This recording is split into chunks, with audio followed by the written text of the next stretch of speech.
banyak teman, banyak opportunity. Nah, kemudian ini teman-teman mengapa menggunakan digital marketing tadi ya, saya agak cepat gitu ya. Ini kita akan banyak mendapatkan review, ini terutama di Google Business gitu ya. Kemudian juga iklan yang bersih teman-teman, jadi kita nggak perlu pasang banner yang segini banyak di jalan-jalan gitu kan. Karena banner ini kalau nggak salah harganya itu per meter itu 25.000.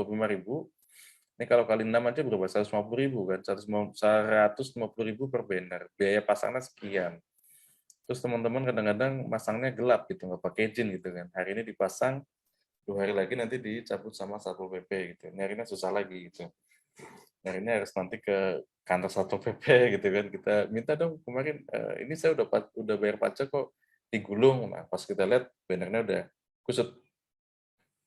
Oke, jadi sampai situ. Jadi kenapa sih harus kita pakai digital? Mungkin ini buat teman-teman yang ngapain juga pakai digital, rumit, mumet gitu kan. Pakai aja bisa kok, pakai database aja. Oke. Cuman kan lama-lama database juga habis kan. Mungkin ini misalnya buat teman-teman yang senior ya. Teman-teman senior kadang-kadang kan mungkin nggak ngapain pakai pakai digital, kita pakai database aja, baca kayak yang masuk. Ya bisa juga, cuman mungkin yang masuk ke bulan mungkin istilahnya kita di Depok apa? Back Newt ya. BPK Newt ya. Kita lagi di in-house, ada yang datang gitu kan. Ya nggak salah, itu rezeki juga gitu kan. Oke, kemudian teman-teman bagaimana sih sebenarnya cara kerja ini ya, cara kerja digital marketing. Jadi kira-kira seperti ini. Nah, jadi kita nanti ada funnel namanya awareness, interest, decision, dan juga action. Awareness artinya tuh orang tahu, oh ada tuh perumahan seperti itu gitu kan. Kemudian ada interest, kemudian ada decision dan juga ada action. Flow-nya dari mana? Nah, kira-kira seperti ini. Jadi ada orang yang mungkin dia nggak tahu gitu kan, dia nggak tahu kalau di Depok tuh ada rumah yang keren gitu kan, misalnya dekat UI gitu. Nanti dia googling gitu kan, Google nih, misalnya dia ketik di Google, jual rumah Depok dekat UI, jual rumah Depok dekat Tol Kukusan, jual rumah Depok dekat Margonda gitu. Nah pas diklik, karena kita pasang Google Ads, website kita muncul paling atas. Diklik, oh ternyata ada tuh perumahan namanya The Tamarin yang dibangun oleh Next Realty yang ada di Jalan Nangka, harganya 1 M-an, misalnya kayak gitu. Jadi beberapa perumahan kami di Depok, kita biasa membangunnya, kita biasanya cari lahan itu yang ini ya seputaran Beji, Tanah Baru, Kukusan, Mampang, Pancoran Mas, karena memang so far kira-kira sudah ketemu polanya. Kira-kira kalau orang yang cari rumah di daerah itu tuh profilnya seperti apa gitu kan. Jadi profil itu yang kita dekati mereka, baik itu menggunakan Instagram maupun juga menggunakan Google gitu. Jadi flow-nya seperti itu. Kira-kira jadi orang nggak tahu kalau kita sedang bangun rumah di Jalan Nangka, kemudian dia tuh buka Google, kemudian cari jual rumah Depok 1 M, jual rumah Depok dekat stasiun, jual rumah Depok dekat UI, jual rumah Depok dekat tol, dan sebagainya. Oh, ketemu website kita kan. Kemudian dia jadi awareness. Atau juga dia lagi bengong, buka Instagram, ternyata, oh ini ada nih di feed atau di story. Rumah yang bagus nih, ada misalnya di Kavling Poltek UI gitu kan. Ada perumahan saya di situ, ada lapangan ini sudah habis, gitu ya. Jadi seperti itu. Jadi either mereka tuh mereka nggak nyari, dia lagi scrolling di IG, kemudian ngelihat produk kita, atau memang orang yang sudah niat, memang dia cari di Instagram gitu, dia cari di Google gitu kan.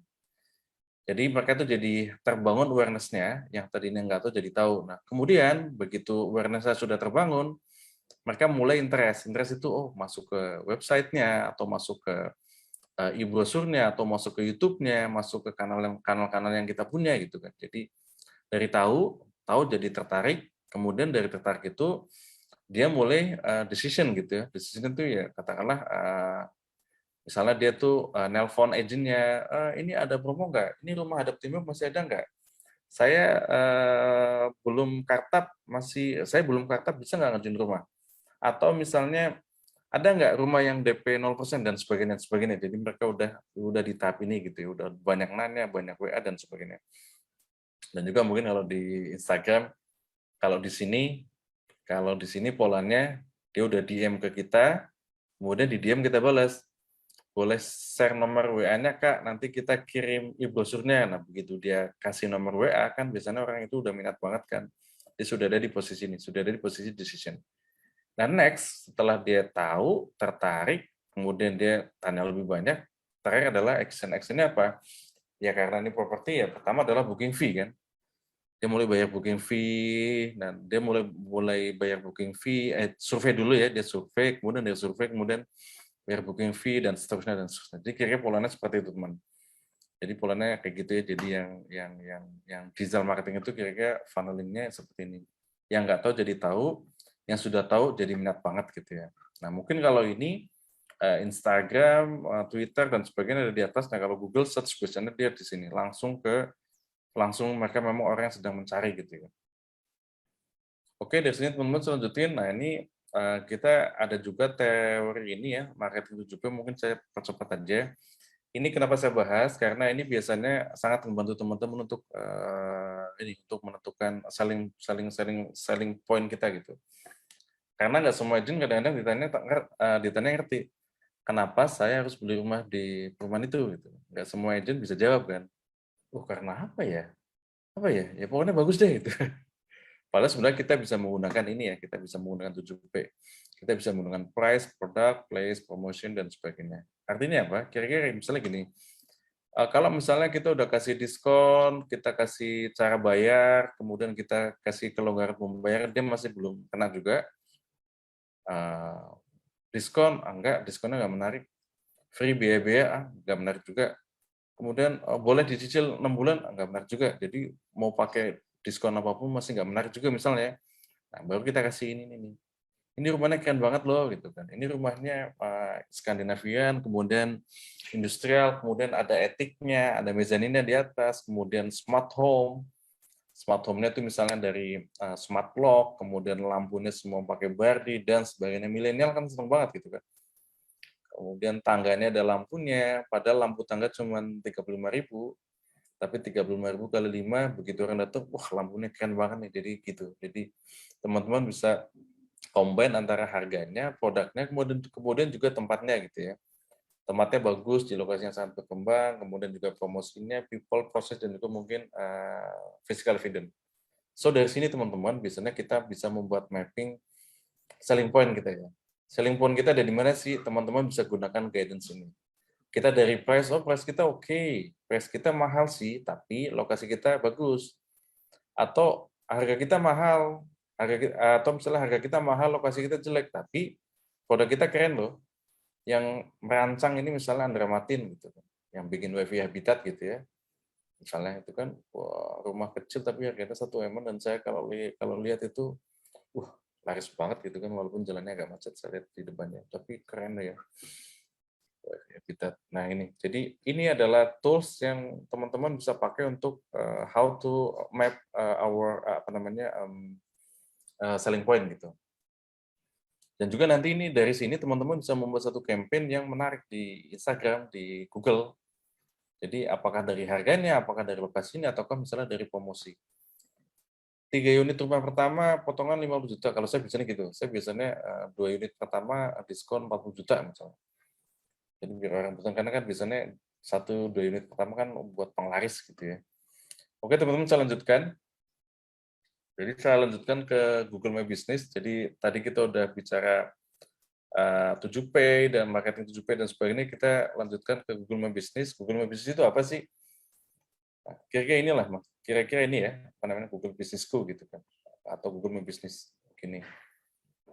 Nah, ini penting sekali teman-teman untuk buat Google My Business. Karena kadang-kadang yang tadi saya bilang, saya banyak mendapatkan leads dari sini. Dan buat seperti ini kan effortnya kan gampang ya. Ada project baru yang mau di-launching, teman-teman langsung ke lapangan gitu ya, bikin koordinat di situ. Mungkin bahasa umumnya bikin koordinat gitu ya. Teman-teman bikin koordinat di situ sehingga ketika dicari maka ini bisnis Google bisnis teman-teman, Google bisnis kita akan muncul di Google.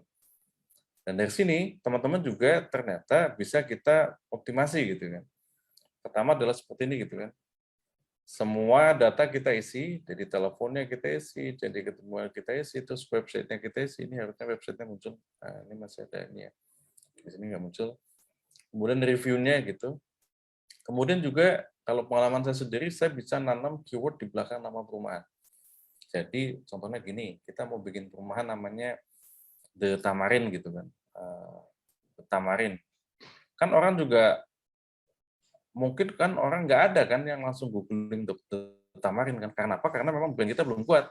Siapa yang mau cari rumah The Tamarin? Karena dia sendiri nggak tahu kalau ada perumahan namanya The Tamarin. Nah, teman-teman bisa gunakan misalnya The Tamarin, belakangnya rumah nempel UI atau apa kayak gitu. Jadi ketika nanti dicari rumah nempel UI, ini juga kan muncul. Oke teman-teman ya, sampai sini nah, kira-kira ini ya. Jadi Google Business ini gratis, tapi karena gratisnya itu kita butuh banyak optimasi untuk gimana sih supaya dia tuh stand out gitu ya.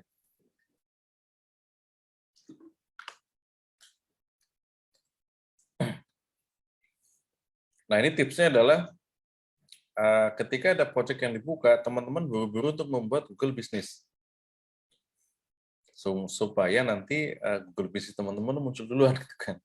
Kemudian dari sini kan biasanya Google Business itu kan orang selalu ngeliat ini nih kan reviewnya kan. Kita jangankan beli rumah ya, kita beli makanan kecil aja di Tokped atau di mana atau di Shopee pasti kita baca reviewnya ya.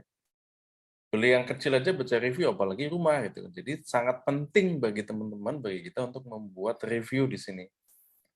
Nah, review itu dari mana? Ya, pertama bisa gunakan internal ya. Internal itu siapa ya? Family, saudara, tim, kontraktor, dan sebagainya. Jadi orang yang terlibat, stakeholder yang terlibat di project itu, kita mintakan untuk review dong, gitu kan. Loh, itu itu etis nggak? Ya, teman-teman reviewnya sesuatu yang mungkin sesuatu yang masih normatif, katakanlah, oh rumah deket UI, misalnya lokasinya keren, ke UI hanya 15 menit, misalnya gitu. Itu untuk meningkatkan review ini. Gitu. Terus gimana supaya reviewnya cepat? Tadi itu ya, teman-teman bisa manfaatin family, saudara, apa namanya, family, saudara gitu ya. Saudara, teman, anak, istri, sales, tim tukang kalau perlu. Tukang sekarang kan dengan ini, tukang sekarang pada ngerti ini ya. Kalau kayak tukang saya tuh kalau malam kerjanya nonton YouTube terus kan. Bisa tanya, Mang emang nggak ini nih nggak boros? Nggak Pak. Saya pakai tiap malam nonton YouTube bisa 3 jam nonstop. Saya pakai smart, pakai smart. Jadi tagihannya sebulan paling cuma 60.000 gitu kan. Jadi mereka bisa kita gunakan untuk bikin review ini gitu ya. Dan juga kalau salah ada juga jasa yang jasa review Google Ads gitu. Jasa review Google Business itu ada juga. Kalau nggak salah tarifnya 500.000, 23 review gitu ya. Sorry, ini mungkin ini mungkin kurang etis gitu ya. Dan juga teman-teman, ini kan juga di sini kelihatan kan, kayak misalnya tempat saya itu bisnis Anda di Google dilihat oleh 21.000 gitu ya. Karena apa? Karena memang brand-nya udah naik gitu ya. Brand-nya udah naik karena dibantu oleh campaign sosial media dan sebagainya. Jadi mungkin orang, misalnya gini, orang tiap hari di Instagram kena ini ya, tamar rumah apaan sih? Kan dia nanti akan googling kan, dia akan cari di Google kan. Brand-nya lama-lama naik, begitu kita lihat di Google udah banyak juga orang yang ngetik langsung nama perumahannya, bukan lagi jual rumah Bojong Sari, bukan, tapi langsung klik Tamar Rumah Bojong Sari misalnya seperti itu. Itu karena brand-nya udah naik gitu ya. Tapi ayah nasi. Oke, kemudian teman-teman, ini bagaimana cara membuat Google Business School tadi udah saya bahas. Jadi pertama adalah teman-teman harus punya Gmail ya. Hari ini kalau punya Gmail ya agak susah gitu ya. Hari ini apapun butuh Gmail ya, mau bikin apps, bukan apapun itu, teman-teman harus punya Gmail. Mau bikin akun YouTube, mau bikin apa gitu kan. Mengisi data-data yang dibutuhkan, nanti gampang banget gini ya. Kemudian juga nanti tambahkan informasi yang relevan ya tadi itu. Kemudian verifikasi, nah ini tipsnya adalah ada Mas Hanif nggak di sini. Jadi verifikasi caranya teman-teman bisa langsung menggunakan handphone yang sudah login ke Gmail. Nah, teman-teman langsung bikin di site saat itu juga gitu. Ini biasanya verifikasinya nggak lama dan gampang. Biasanya kan verifikasi menggunakan amplop, maka seperti ini verifikasinya langsung nanti ada send code gitu. Jadi kadang-kadang hitungan jam sudah verified. Udah berhasil gitu ya. Nah, next, ketika sudah bikin Google Business, terus mengisi data yang dibutuhkan, kemudian menambahkan informasi yang relevan, verifikasi, oke, Google kita udah verified. Next adalah teman-teman tadi tambahkan reviewnya, tambahkan update kontennya, misalnya ini progresnya, lagi ada pembangun ini misalnya land clearing, habis land clearing mungkin plotting, cut and fill dan sebagainya, itu kelihatan hidup gitu ya. Itu trik supaya Google Business kita itu hidup dan mudah dicari gitu ya. Oke, saya lanjutkan. Ini cara optimasinya seperti apa? Tadi Google Business, tadi ya lengkapi profil, verifikasi pastinya supaya kalau udah verified, udah centang biru, udah nggak bisa diganggu orang lain juga. Kemudian teman-teman punya review, kemudian upload foto yang berkualitas. Nah ini di sini. Jadi saya beberapa kali itu ketemu dengan agent yang waktu itu handphone saya sebenarnya biasanya saya pakai Xiaomi gitu kan. Wah agentnya, wah handphone saya Xiaomi harganya 3 juta. Sementara agentnya tuh handphonenya minimum Samsung Galaxy sekian, yang saya tanya harganya berapa Mbak? 15 juta Pak. 15 juta lu buat beli Xiaomi dapat 5 gitu kan. Ternyata memang begitu kita pakai handphone yang cukup bagus, memang hasilnya beda gitu ya. Jadi memang ternyata itu bukan gaya-gayaan, bukan sosokan, tapi memang beda banget. Saya dulu kalau ngambil foto pakai Xiaomi, begitu saya pindah pakai Samsung Galaxy sekian-sekian, hasilnya beda banget gitu kan. Begitu di-upload ke Instagram juga lebih bagus. Jadi ternyata itu rahasianya. Kenapa agent yang sering closing itu kok biasanya handphonenya bagus gitu kan. Karena memang hasil fotonya beda jauh, hasil foto videonya beda jauh gitu ya. Modal gitu kan. Kemudian juga teman-teman kita juga perlu selalu respon review. Jadi kalau ada orang nanya, komen, kita harus respon gitu. Jadi Google Business kita hidup gitu. Kemudian juga upload video, upload foto, dan rajin update ini ya, teman-teman rajin update postingan. Misalnya minggu depan kita akan launching kafling hadap timur, bla bla bla bla. Itu kita bisa bikin engagement di situ. Oke ya, ini teman-teman di Google juga kita sertakan website, karena dan kalau nggak website kita cantumkan link WA untuk janjian misalnya, dan di WA itu nanti sudah kita lengkapin. Terima kasih sudah menghubungi The Tamarin, untuk informasi harga klik ini, untuk promo klik ini, untuk produk kalian klik ini, bla bla bla bla gitu. Jadi dia pas dia klik button WA itu, di situ kita bisa bikin auto text yang cukup informatif gitu ya. Oke teman-teman, tadi itu Google Business, nanti teman-teman bisa praktekkan sendiri dan kita akan ke website. Website ini nggak mungkin juga saya praktekin, cuman kira-kira apa sih yang perlu kita take notes dari sebuah website. Pertama adalah teman-teman langkah-langkah membuat website gitu ya. Paling gampang ini, pertama teman-teman bisa menggunakan teman-teman harus beli hosting dulu. Saya biasa menggunakan Niaga Hoster. Kenapa Niaga Hoster? Karena Niaga Hoster itu ya so far ya, menurut saya paling oke lah. Kemudian setelah teman-teman sewa hosting, selanjutnya adalah kita order domain yang .com, .co.id, dan sebagainya. Terus kalau ditanya bagusan yang mana sih domainnya?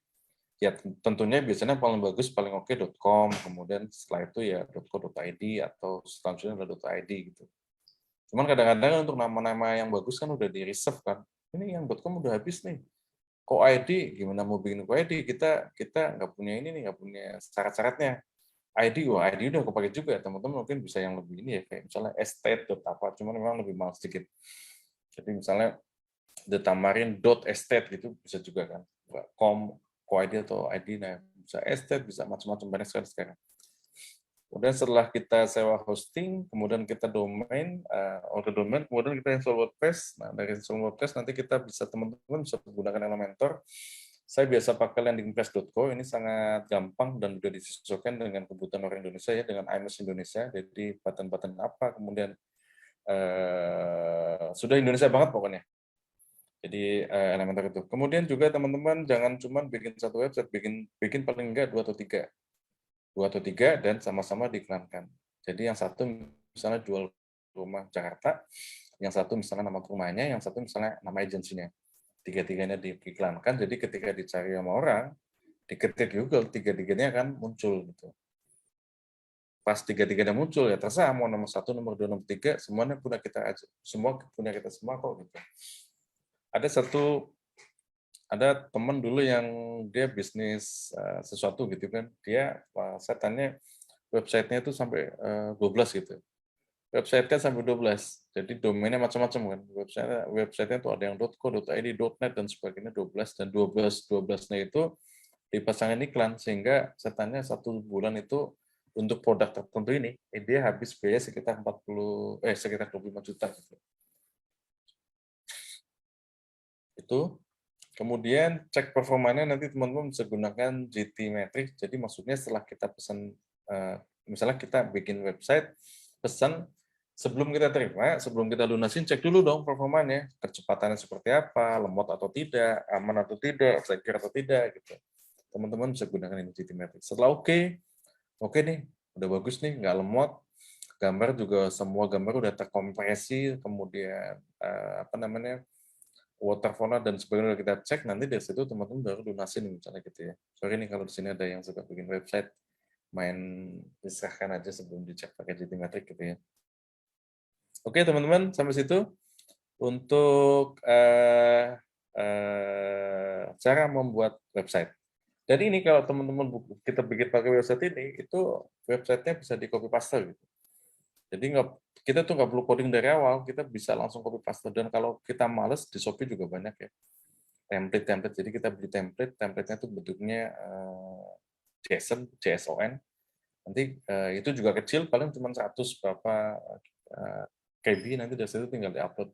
Jadi nggak perlu coding dari awal. Oke, kita lanjutkan ke Google ya. Nah, mungkin sekarang sobat teman-teman buka di handphone masing-masing, coba ketik seperti ini nih. Ketik jual apa gitu. Coba teman-teman ketik di situ jual, paling seru misalnya teman-teman coba ketik jual tuyul. Coba teman-teman ketik di handphonenya jual tuyul. Muncul nggak? Harusnya muncul ya. Jual tuyul murah, jual tuyul Shopee, jual tuyul apa, jual pesugihan tanpa ini macam-macam gitu. Nah, maksud saya orang jualan tuyul aja udah pakai Google. Gitu. Kita jualan rumah belum. Gitu. Jualan tuyul, jualan pesugihan, mereka pakai Google atau kadang-kadang perjudian gitu kan. Mereka udah pakai Google. Loh, kenapa sih pakai jualan tuyul pakai Google? Karena mereka juga riset. Ternyata yang mencari tuyul di Google pun banyak. Kan kita bisa lihat ya, per bulan misalnya volumenya ada berapa nih, satu bulan rata-rata ada 1.000 orang yang ngetik jual tuyul. Wah, berarti kan banyak yang cari. Jadi jual pakai Google. Gitu. So, maksud saya pelajarannya adalah jualan tuyul aja pakai Google. Nah, kita jualan rumah MM-an kok belum gitu kan. Makanya yuk kita sama-sama belajar gimana sih memasarkan rumah dengan teknik-teknik yang mungkin sedikit lebih advance gitu ya. Yang tadinya pakai marketplace, sekarang kita naiknya cuma marketplace tapi juga menggunakan medium yang lain. Oke, ini tadi contohnya itu aja. Jadi Google Ads itu apa? Ya tadi yang teman-teman buka di handphone, ketik jual tuyul kok muncul. Nah, paling kiri atas ada tulisan iklan, itulah Google. Simpelnya seperti itu ya. Nah, sekarang kita kembali ke pembahasan kita yang serius. Katakanlah misalnya gini, di situ ada jual rumah Jakarta Selatan kan. Kan orang bingung kan Jakarta Selatan itu kan luas gitu. Jadi dia ketik aja jual rumah Jakarta Selatan. Maka akan muncul dong. Nah, itulah Google Ads kira-kira seperti itu. Jual rumah Jakarta Selatan, muncul kan ada banyak sekali. Nah, itu ads, Google Ads itu seperti itu. Jadi bagaimana caranya kita membuat website dan website itu kita iklankan sehingga nanti kalau ada yang ngetik case seperti ini, jual rumah Jakarta Selatan, maka website kita akan muncul. Karena website kita muncul, maka akan diklik. Karena diklik, maka dia akan lihat konten dari webnya. Karena dia sudah lihat tertarik, maka dia akan klik button WA ke kita misalnya. Jadi kira-kira flow-nya seperti itu. Jadi itulah yang dimaksud dengan Google Ads. Jadi ketika orang ketik Google Ads search gitu ya, orang ketik website kita muncul.